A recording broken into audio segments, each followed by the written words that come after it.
اعوذ باللہ من الشیطان الرجیم بسم اللہ الرحمن الرحیم انا بے شک ہم انزلنا ہم نے نازل کیا الیکا آپ کی طرف الا طرف تا آپ کے الیکا آپ کی طرف الکتاب کتاب کو بے شک ہم نے آپ کی طرف کتاب کو نازل کیا کتاب کو اتارا بالحق کی حق پر مبنی حق کے ساتھ لتحکما تاکہ آپ فیصلہ فرمائیں لتحکما تاکہ آپ فیصلہ فرمائیں بین الناسی لوگوں کے درمیان تاکہ آپ لوگوں کے درمیان فیصلہ فرمائیں بیما اس کے مطابق اراک اللہ ارا کا ارا دکھایا کا آپ کو اللہ اللہ نے بیما اراک اللہ اس کے مطابق جو اللہ نے آپ کو دکھایا ولا تکن اور نہ آپ بنے ولا تکن اور نہ آپ بنے اور آپ نہ ہو للخائنین بددیانت لوگوں کے طرفدار بددیانت لوگوں کے طرفدار بددیانت لوگوں کی طرفداری میں حسیمن بحث کرنے والے اور آپ بددیانت لوگوں کی طرفداری میں بحث کرنے والے نہ بنیں اس آیت مبارکہ میں اللہ رب العزت نے ایک منافق کے واقعے کا ذکر کیا ہے منافق کے واقعہ کا اس کا نام تھا طعمہ بن عبیرک میں لکھ دیتا ہوں طعمہ بن عبیرک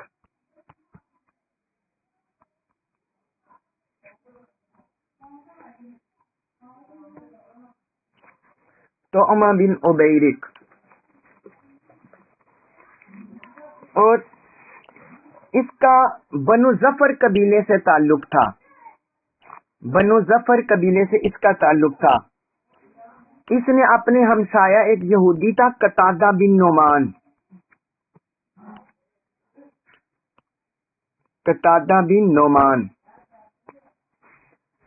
اس منافق نے اس یہودی کی زرہ چرا لی اپنے وہ یہودی نہیں تھا اس کا ہمسایہ تھا قتادہ بن نعمان اس نے اس کی زرہ چرا لی طعمہ بن عبیرک نے اور ایک یہودی شخص تھا زید بن سمیل وہ بھی آپ نام لکھ دو زید بن سمیل یہ یہودی تھا تو یہ وہ جو اس نے طعمہ بن عبیرک نے زرہ چرائی تھی تو وہ آٹے کی بوری میں ڈال کر قتادہ بن نعمان کی جو زرہ ہے تو اسے آٹے کی بوری میں ڈال کر زید بن سمین یہودی کے گھر چھوڑ آیا یہ دراصل اس کی سازش تھی اس کی کوئی اس سے حلف شاری تھی کوئی اس کے ساتھ چپکلش تھی جو بھی تھا تو یہ زرہ یہ اس کے گھر چھوڑ رہے ہیں آٹے کی بوری میں ڈال کر آٹے کی اس زرہ کی تلاش شروع ہوئی جب زرہ کی تلاش شروع ہوئی چونکہ آٹے کی بوری میں سوراخ تھا لہذا وہ آٹا اس میں سے گرتا چلا گیا تو جو کھورا ہے وہ زید بن سمین یہودی کے گھر تک چلا گیا تو لوگوں نے کہا کہ یہ زرہ اسی یہودی نے چرائی ہے اب جس وقت مقدمہ یہود کی ایک جماعت نے گواہی بھی دی کہ یہ جو زرہ ہے یہ اس زید بن سمین نے نہیں چرائی بلکہ وہ جو طعمہ بن عبیرک ہے وہ اس کے گھر چھوڑ گیا ہے اور بعض یہودی لوگوں نے بھی اس کے حق میں گواہی دے دی اس یہودی کے حق میں گواہی دے دی ادھر جو طعمہ بن عبیرک کی قوم تھی منافقوں کی انہوں نے معاذ اللہ حضور صلی اللہ علیہ وسلم کو دھوکہ دینے کے لیے